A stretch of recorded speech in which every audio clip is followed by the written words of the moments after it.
everybody, and welcome back to my channel on this Monday morning, afternoon or evening across the world where you may be at. And today I'm going to be talking to you from my own perspective about autism and language. It was something that was brought to my attention by my social worker. She is also my friend from the local autism service that I work with, and recently I've been going through a situation and she encouraged me to talk about it on a video, so I thought I'd do it as a video for not just professionals but for myself and for other neurotypical people who don't understand what it's like to communicate with someone who's on the autistic spectrum. So yeah, let's get into it. Recently I was part of a video group situation where I'm part of a group that is to work with professionals to help support autistic people,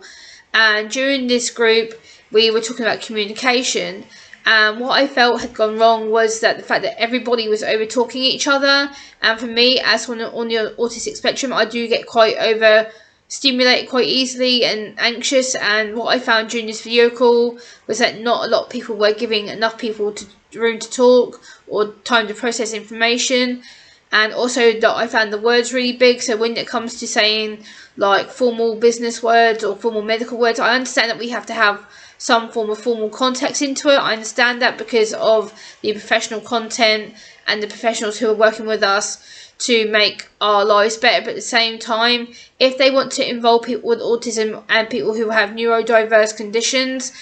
I think the only thing that's going to stop them getting involved or even attempting to get involved is the fact that you are throwing all these big words around and you're not explaining them. And like things like, what was it the other day? To do with like paying services for organisations who are going to be providing scope to work with autistic people, and it's like kind of like not payroll but another word for it. And basically it was a way of, I was like, huh? And when you're in them video calls and you don't understand some of the words they say, it can get quite overstimulating and anxiety provoking, because you want to speak out and you want to be able to ask questions, but at the same time I understand there has to be that professional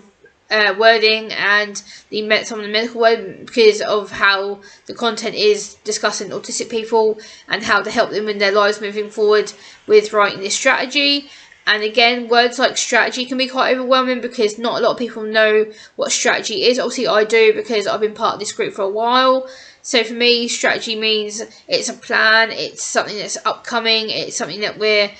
focusing on to make it a legal document, and obviously we need to make sure that all the strategy is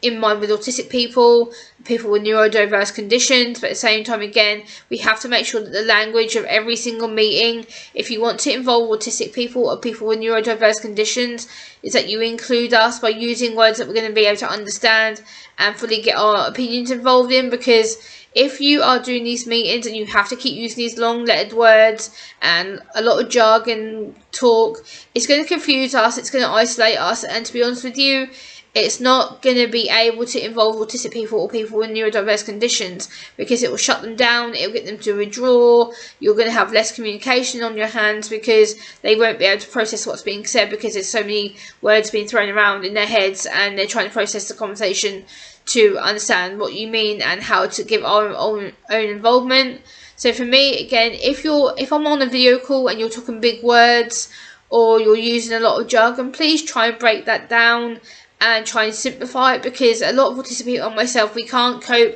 with big long words, heavy words, jargon, because there is no need for it. Let's be honest, we can speak on a basic one-to-one fluency like this, so that we can actually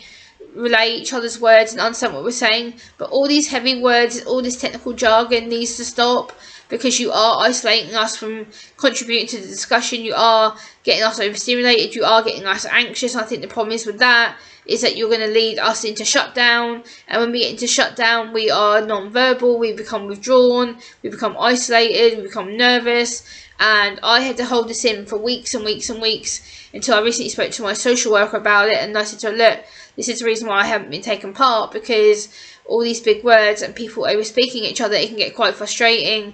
and overpowering, because when you're trying to get your opinion in and all you hear is these big words going back and forwards in the group discussion, it can be quite overwhelming not knowing what they mean. And obviously like words like confidential and other words that are quite jargon based, you're like, huh? So, it's about keeping the words accessible, and obviously if we have to use formal words, I understand that, but make sure we write them down, or as soon as we've said the word, we explain what that word means, and the next person doesn't get overwhelmed or anxious about what's going to happen in that group call, because all these different words that you're booming out, it's basically causing us to be socially anxious, it's causing us to be panicked, and not wanting us to be part of the conversation, because again, we're not having enough processing time to understand what these words are. Maybe we could write a list of words which are professional words, and then a list of autism friendly words, so that we know what the words mean and why we have to use them, why they're used in a certain context. So language to me is very, very important, because when you're talking to people with autism and you want them to get involved in the group, you want them to get involved and give their voice, their opinions, make sure that you don't overstimulate them or make them anxious, because when you find one-on-one, they can get very, very overwhelmed with a lot of voices, a lot of people. Again, groups is not particularly a good idea, because when you're in a group situation, you've got the anxiety, you've got the self-doubt, you've got the criticism in my head, I've got the running thoughts about how am I going to muck this meeting up, and the negative thoughts going, oh, you don't know what you're on about, when actually I do, because I live with autism. So again, it's making the meeting accessible for everybody, but whether that's a face-to-face or online, or even a telephone, just a normal telephone call, and you can answer it on the phone, because again, overstimulating on a computer can be quite overpowering, especially when you don't know the individual that you're speaking to. So again, it can be the eye contact issue as well. But yeah, I just wanted to talk about this from an autistic perspective and kind of give my views on it, because by the end of the day, it's important to me, and I think language gets overcomplicated. I think we tend to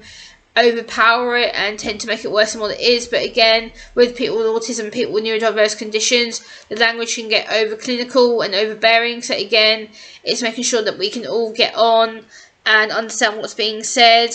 So yeah, I hope you've understood what I was trying to say. Please like, comment, share and subscribe, and I will be back next time. Bye!